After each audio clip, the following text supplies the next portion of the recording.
Hey everyone, welcome to another Angry Artist podcast. Now, inevitably, when I talk to students, one question that always gets asked is, should I draw anime? Now, I don't really blame them. Our art schools have all tried really hard to deter people from drawing anime. So I will be talking about both ends of the equation. If I were a teacher, what would I think? And if I was a student, what should I think? So why is anime so hated? Now, in the previous video, I talked about cheating in art.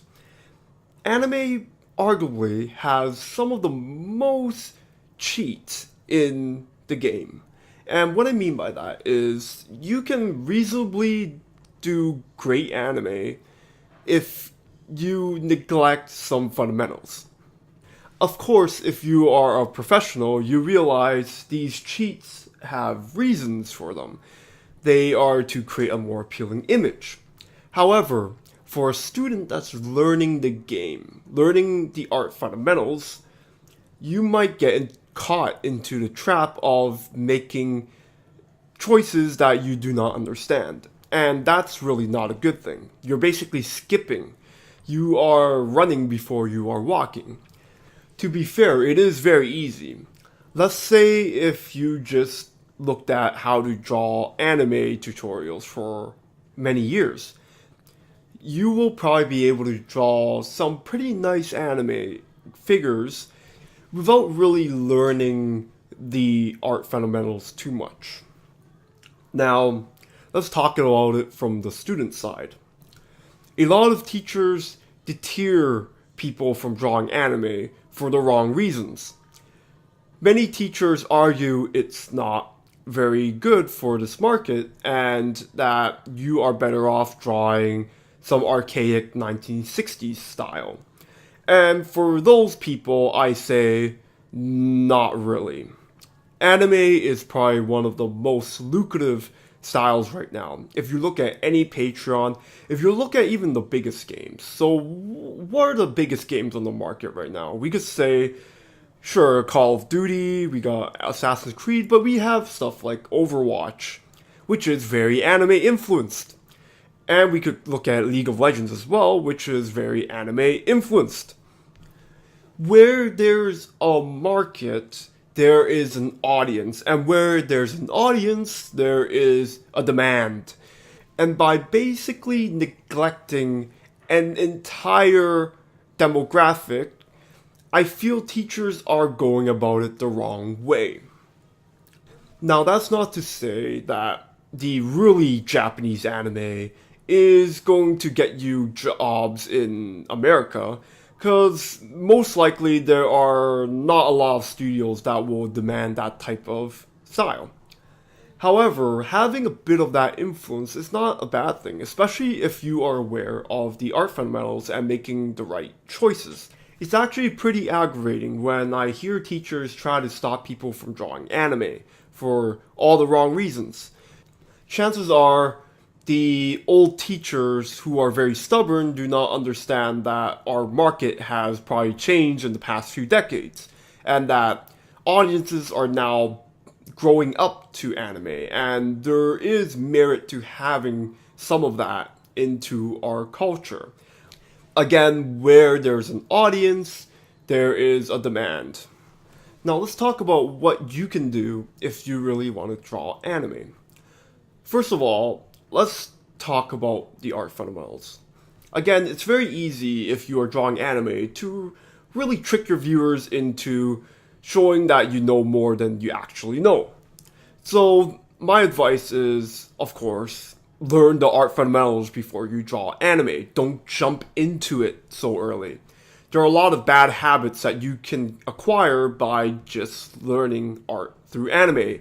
Trust me, I started drawing because of anime. So there are a lot of things that I had to unlearn while I was progressing, and then eventually I started putting that style back into my work. Second of all, do it for the right reasons. I feel a lot of people who draw anime, not gonna name any names, but you can check them out on DeviantArt, their style of anime is very off, and I call that fake, where an artist forces themselves to draw anime for financial or other reasons, but it doesn't look good. If you draw anime, make sure that you actually like drawing it. Be passionate about it. If you are faking it, people will eventually find out, and your style will show. Trust me, for some reason, art always brings out the honesty in you. There's incompetence, and then there's being fake. So, if you are really into that culture, your work will show, your anime will show. Third of all, look into the market. Chances are the anime style market is pretty saturated by now. You don't want to do something that kind of overlaps with each other and not distinguish yourself. While there are a lot of different anime artists, the best ones will have their distinct look to it. And you really want to achieve that. For instance, if you look at Studio Trigger's type of anime, you sort of notice there's a little quirkiness to it. There's a difference to how they do anime compared to other studios. You don't want to be that generic Tumblr DeviantArt anime artist. You want to have something that stands out. And I would argue because anime is so saturated that it might be a bit harder to do that, but if you are passionate about it, eventually you will reach that point. Now, of course, the final point is look into the studio environment in where you are in the world.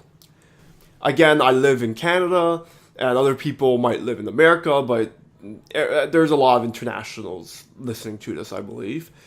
So you want to look at whether or not the anime style will get you a job.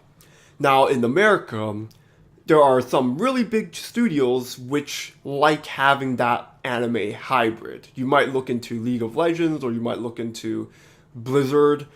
There's a little bit of quirky anime in their styles, but they still have that realistic or even just a bit of cartoons in there. So you really want to look into what's my main goal when it comes to this style. Chances are, if you are not in Japan or Korea or even China, I guess, your really super duper anime type of style might not resonate very well here. So look into whether or not having that bit of anime style will be a detriment or it will boost your look of your work. Hopefully that makes sense. Again, be smart about it. Art is not just some sort of creative pursuit. You have to think about it from a business standpoint if you want to be a professional. So don't let me stop you if you really want to draw anime or not. That's why I never tell people to not draw a certain style. I only do it if it's clear that they're either faking their style or that they're not ready to do the style. And I feel like anime is deceptively difficult to make it look right. Get really good at your art fundamentals and the art world opens to you. You can start drawing whatever you want and it will look fantastic. Anyways, thank you for listening and I'll see you next time.